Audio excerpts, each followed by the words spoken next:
Hello friends, welcome to my channel দা দেবজিৎ। আজকে আলোচনা করব ক্লাস 11 সেকেন্ড সেমিস্টার পলিটিক্যাল সায়েন্সের তোমাদের যে দ্বিতীয় অধ্যায় জাতি ও জাতীয়তাবাদ, এই অধ্যায় থেকে আজকে আলোচনা করব যে জাতীয় জনসমাজের উপাদানসমূহ, অর্থাৎ এলিমেন্টস অফ ন্যাশনালিটি। আর তার আগে তোমাদের জানতে হবে যে এই জাতীয় জনসমাজের যে উপাদানসমূহ আজকে আলোচনা করব, তাহলে এই জাতীয় জনসমাজ কাকে বলা হয়? আগেও আলোচনা করেছি, আবার বলে দিচ্ছি যে জাতীয় জনসমাজ কাকে বলা হয়।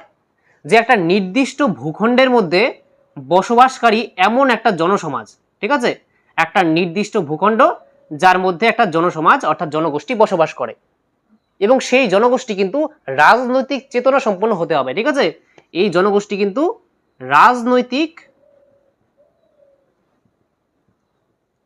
চেতনা সম্পন্ন।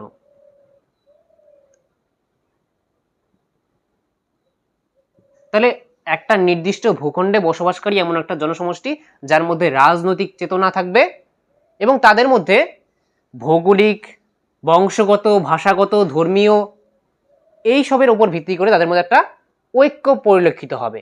সেটাই হচ্ছে জাতীয় জনসমাজ। বোঝা গেল? একটা নির্দিষ্ট ভূখণ্ডের মধ্যে বসবাসকারী এমন একটা জনসমষ্টি বা জনসমাজ যাদের মধ্যে যারা রাজনৈতিক চেতনা সম্পন্ন হবে, এবং তাদের মধ্যে এই সব ক্ষেত্রে ভৌগোলিক, বংশগত, সাহিত্য, সংস্কৃতি, তাদের মধ্যে একটা এই সবের উপর ভিত্তি করে তাদের মধ্যে একটা ঐক্য পরিলক্ষিত হবে। সেটাই হচ্ছে জাতীয় জনসমাজ। বোঝা গেল? তাহলে এই জাতীয় জনসমাজের উপাদান সমূহ, অর্থাৎ এই যে জাতীয় জনসমাজ, এই জাতীয় জনসমাজ গঠনের ক্ষেত্রে, অর্থাৎ এই জাতীয় জনসমাজে যে মানুষেরা ঐক্যভূত হয়ে আছে, তাদের মধ্যে যে এই ঐক্যটা, সেটা কিসের উপর ভিত্তি করে আসছে? সেটা ভৌগোলিক ঐক্য হতে পারে, বংশগত, ভাষাগত, ধর্মীয়। তাহলে এই যে কতগুলি উপাদান, এর উপর ভিত্তি করেই কিন্তু জাতীয় জনসমাজ গড়ে উঠেছে, তাদের মধ্যে একটা ঐক্য পরিলক্ষিত হয়। তাহলে এগুলি আমাদেরকে আলোচনা করতে হবে। ঠিক আছে, তাহলে এই উপাদানগুলিকে মূলত দুটি ভাগে ভাগ করা যায়। একটা হচ্ছে বাহ্যিক উপাদান অর্থাৎ এক্সটার্নাল এলিমেন্টস, একটা হচ্ছে ভাবগত উপাদান অর্থাৎ স্পিরিচুয়াল এলিমেন্টস। তাহলে প্রথমে বাহ্যিক উপাদান সমূহের মধ্যে এখানে 5টি উপাদান আলোচনা করব। দেখো, প্রথম দেখো যে ভৌগোলিক ঐক্য। ভৌগোলিক ঐক্য বলতে বোঝায় একটা নির্দিষ্ট ভূখণ্ড, ধরো এটাই একটা নির্দিষ্ট ভূখণ্ড, এখানে আমি একটা নির্দিষ্ট ভূখণ্ড আঁকছি, এটা একটা নির্দিষ্ট ভূখণ্ড। এই নির্দিষ্ট ভূখণ্ডের মধ্যে অনেক মানুষজন বসবাস করে, ঠিক আছে, একটা জনসমাজ বসবাস করে। ঠিক আছে, আবার পাশাপাশি আরো ভূখণ্ড আছে, তাই তো, এখানেও মানুষজন বসবাস করে। ঠিক আছে, এখানে সবাই মানুষজন আছে, জনসমাজ বসবাস করে। তাহলে এই যে জনসমাজ, ঠিক আছে, তাহলে দীর্ঘদিন ধরে ভূখণ্ডের মধ্যে যখন পাশাপাশি ভূখণ্ডে, ঠিক আছে, যখন কোনো জনসমষ্টি বসবাস করে, তাদের মধ্যে যোগাযোগ সৃষ্টি হয়। তাহলে এখানের লোকরা এদিকে আসে, এখানের লোকরা এদিকে আসে। তাহলে এই যে যোগাযোগ সৃষ্টি হলো, এই যোগাযোগের মাধ্যমে তাদের মধ্যে একটা ঐক্য গড়ে উঠলো। তারা নিজেদেরকে প্রতিবেশী ভাবতে শুরু করলো। দুঃখ কষ্টে, ঠিক আছে, দুর্দশায় তারা একে অপরের পাশে দাঁড়ায়। ঠিক আছে, এর মাধ্যমে তাদের মধ্যে একটা ঐক্য গড়ে ওঠে, একটা গভীর ঐক্য গঠিত হয়। তাহলে এর দ্বারাই কিন্তু একটা জাতীয় জনসমাজ গড়ে ওঠে। ঠিক আছে, তাহলে একটা হলো ভৌগোলিক ঐক্য। দ্বিতীয় হচ্ছে যে বংশগত ঐক্য। বংশগত, যে এমন একটা জনসমষ্টি যারা মনে করে যে তারা একটা নির্দিষ্ট বংশ থেকেই তারা এসেছে। তাহলে এই যে ভাবনাটা, এর জন্য তাদের একটা ঐক্যবোধ গড়ে ওঠে এই ভাবনার জন্য। তাহলে এটা হচ্ছে বংশগত ঐক্য, যে একই বংশ থেকে এখানের লোকেরা ভাবে যে সমস্ত জনগণ তারা একটা বংশ থেকে এসেছে। তাহলে এর দ্বারা তাদের মধ্যে যে একটা ভাব আসে, ঐক্যবোধ আসে, এটাই হচ্ছে বংশগত ঐক্য। নেক্সট হচ্ছে ভাষাগত ঐক্য। অর্থাৎ ভাষাগত ঐক্য কিন্তু এই জাতীয় জনসমাজের আরেকটা উপাদান। কিভাবে? যে ভাষাগত দিক থেকে মিল থাকলে তাদের মধ্যে একটা ঐক্য এমনিতেই গড়ে ওঠে। ভাষা কি? ভাষা হচ্ছে ভাব আদান প্রদান করার একটা মাধ্যম। তাহলে এই ভাষার দ্বারাও কিন্তু ঐক্য গড়ে ওঠে। যেমন বাংলাদেশের যে লোকেরা আছে তারা বাংলা ভাষায় কথা বলে। ঠিক আছে, তাহলে এই যে ভাষাগত ঐক্য, একটা জনসমষ্টির মধ্যে ভাষার কারণে তাদের মধ্যে একটা ঐক্য গড়ে ওঠে। আবার অনেকেই মনে করেন যে ভাষাগত ঐক্য ছাড়াও কিন্তু ঐক্য গড়ে ওঠে। কিভাবে? যেমন ভারতবর্ষ একটা দেশ, ভারতবর্ষে কিন্তু অনেক ভাষার মানুষেরা বসবাস করে, কিন্তু তাও কিন্তু আর কি ঐক্য দেখা যায়। পশ্চিমবঙ্গে বাংলা ভাষার লোকেরা বেশি থাকে, তামিলনাড়ুতে তামিল ভাষা, অন্ধ্রপ্রদেশে তেলেগু ভাষা। তাহলে এমন আলাদা আলাদা রাজ্যের মধ্যে আলাদা আলাদা আলাদা ভাষা আছে। ঠিক আছে, আমাদের যে দেশটি ভাষার ভিত্তিতে অনেক সমস্ত রাজ্য গঠিত হয়েছে। তাহলে এই যে ভাষার ভিত্তিতে রাজ্য গঠিত হয়েছে, তাও কিন্তু আমাদের দেশের মধ্যে এক স্টেট অন্য স্টেটের মানুষের সঙ্গে একটা ঘনিষ্ঠ সম্পর্ক আছে, তাদের মধ্যে একটা ঐক্য থাকে, ঠিক আছে।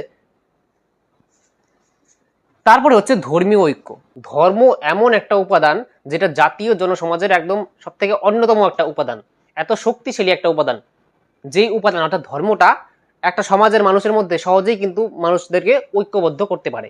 যেমন পাকিস্তান পাকিস্তান যে ভারত থেকে আলাদা হয়ে যায় কিসের জন্য? ধর্মের উপর ভিত্তি করে মুসলমান একটা রাষ্ট্র তৈরি হয় পাকিস্তান। তাহলে তাদের মধ্যে যে এই যে ধর্মের উপর ভিত্তি করে যে একটা ঐক্য গঠিত হয়, এটা একটা উদাহরণ বলতে পারো ধর্মীয় ঐক্যের। কিন্তু অনেকে মনে করে না যে ভারত এমন একটি দেশ যেখানের মধ্যে অনেক ধর্মের মানুষ বসবাস করে, যেমন আমেরিকা, সেখানেও অনেক ধর্মের মানুষ বসবাস করে, তাও কিন্তু সেখানে ঐক্য পরিলক্ষিত হয়। তাহলে এমন না যে শুধু ধর্মের কারণেই ঐক্য পরিলক্ষিত হয় জাতীয় জনসমাজের মধ্যে, ঠিক আছে। তারপরে হচ্ছে রাজনৈতিক সংগঠন। দেখো, একটা জনসমষ্টি যখন একটা রাষ্ট্রের অধীনে থাকতে থাকতে তারা একটা রাষ্ট্রের অধীনেই থাকতে চায়, ঠিক আছে, তারা সেই রাষ্ট্রের অধীনে থাকতে থাকতে তাদের মধ্যে যে একটা ঐক্যবোধ গড়ে ওঠে, তাহলে সেটাই কিন্তু এখানের মধ্যে দেখা যায় যে একটা রাষ্ট্রের মধ্যে একটা জনসমষ্টি বাস করে, তখন সেখানের মধ্যে মানুষের মধ্যে কিন্তু একটা ঐক্যবোধ এসে পড়ে। ভাষাগত ঐক্য না থাকলেও, ধর্মের ঐক্য না থাকলেও, একটা রাষ্ট্রের অধীনে যখন একটা জনসমষ্টি থাকে তাদের মধ্যে একটা ঐক্যবোধ এসে পড়ে। কি হবে? যেমন ভারতবর্ষ এমন একটি দেশ যেখানের মধ্যে ভাষাগত ঐক্য, অনেক ভাষার মানুষ বসবাস করে ভারতে, কিন্তু তাছাড়াও সেখানে আমাদের ভারতে ঐক্য দেখা যায়। অনেক ধর্মের মানুষ আমাদের ভারতবর্ষে বসবাস করে, ঠিক আছে, তাও বিভিন্ন ধর্মের মধ্যে মানুষের মধ্যে একটা ঐক্য পরিলক্ষিত হয়, ঠিক আছে, কারণ তারা একটা রাষ্ট্রের অধীনে থাকে। তাহলে একটা রাষ্ট্রের অধীনে থাকতে থাকতে তারা নিজেদের মধ্যে একটা ঐক্যবোধ গড়ে ওঠে, এটাই হচ্ছে রাজনৈতিক সংগঠন, ঠিক আছে। তাহলে এটা একটা উপাদান জাতীয় জনসমাজের। তাহলে এই যে 5টি যে আলোচনা করলাম, ঠিক আছে, ভৌগোলিক ঐক্য, একটা ভূখণ্ডের মধ্যে দীর্ঘদিন যখন মানুষ বসবাস করতে করতে তাদের মধ্যে একটা ঐক্যবোধ গড়ে ওঠে, সেটা হচ্ছে জাতীয় জনসমাজের একটা উপাদান। দ্বিতীয় হচ্ছে বংশগত ঐক্য, যে একটা জনসমষ্টি তারা একই বংশ থেকে এসেছে, তাহলে এই যে ভাবটা তাদের মধ্যে, এর দ্বারা তাদের মধ্যে একটা ঐক্যবোধ গড়ে ওঠে। তারপরে ভাষাগত ঐক্য, একই ভাষার লোকেরা যখন পাশাপাশি তাদের ভাব বিনিময় করে তাদের মধ্যে একটা ঐক্যবোধ গড়ে ওঠে। তারপরে ধর্মীয় ঐক্য, ধর্মের উপর ভিত্তি করে একই ধর্মের যে জনসমষ্টি তারা নিজেদের মধ্যে ঐক্যবোধ ফিল করে। তারপরে রাজনৈতিক সংগঠন, একটা রাষ্ট্রের অধীনেই যখন, একটা সরকারের অধীনেই যখন মানুষরা বসবাস করতে শুরু করে, তখন তারা তাদের মধ্যে একটা ঐক্যবোধ আসতে শুরু করে। তাহলে এটা হয়ে গেল বাহ্যিক উপাদান অর্থাৎ এক্সটার্নাল এলিমেন্টস। এবার দেখব যে ভাবগত উপাদান অর্থাৎ স্পিরিচুয়াল এলিমেন্টস। যেমন এই ভাবগত উপাদানের মধ্যে পড়ে একটা অতীতের স্মৃতি, ঠিক আছে, অতীতের স্মৃতি। অতীতের স্মৃতি অর্থাৎ এখানে একটা ভাবগত উপাদান এটা, ঠিক আছে, যে একটা জনসমষ্টি যখন তাদের মধ্যে এই অনুভূতি বা এই ভাবধারণা আসে যে তাদের অতীত, তাদের ঐতিহ্য অভিন্ন অর্থাৎ আলাদা নয়, একই, তাদের অতীত একই ছিল, তারা সুখ দুঃখ, মান মর্যাদা অপমান ইত্যাদি ক্ষেত্রে তারা সমান আর কি অংশীদারি, ঠিক আছে, তখন তাদের মধ্যে একটা ঐক্যবোধ গড়ে ওঠে, ঠিক আছে, তাদের মধ্যে একটা জাতীয়তা বোধ আসে, ঠিক আছে। তাহলে এর দ্বারা একটা জনসমাজ, একটা জাতীয় জনসমাজে উন্নীত হয়। তাহলে এটা হচ্ছে আরেকটি উপাদান, সেটা হচ্ছে ভাবগত উপাদান। তারপরের ক্লাসে আমরা আলোচনা করব যে জাতীয় আত্মনিয়ন্ত্রণের অধিকার অর্থাৎ ন্যাশনাল সেলফ ডিটারমিনেশন সম্পর্কে। আর এই যে নোটটি, এটা কিন্তু আমি হোয়াটসঅ্যাপ চ্যানেলে প্রোভাইড করে দেবো, তোমরা এই ভিডিওর ডেসক্রিপশনে দেখো একটা লিঙ্ক দেওয়া আছে হোয়াটসঅ্যাপ চ্যানেলের, সেখানে তোমরা যুক্ত হয়ে যাও। তাহলে এই ক্লাসটি তোমাদের কেমন লাগলো তোমরা কমেন্ট বক্সে আমাকে অবশ্যই লিখে জানাবে। আর ভিডিওটি যদি ভালো লেগে থাকে তাহলে অবশ্যই একটি লাইক করো, আর চ্যানেলে যারা নতুন তোমরা অবশ্যই চ্যানেলটি সাবস্ক্রাইব করে রাখো, ঠিক আছে। তাহলে দেখা হচ্ছে নেক্সট ক্লাসে, ততক্ষণের জন্য বাই।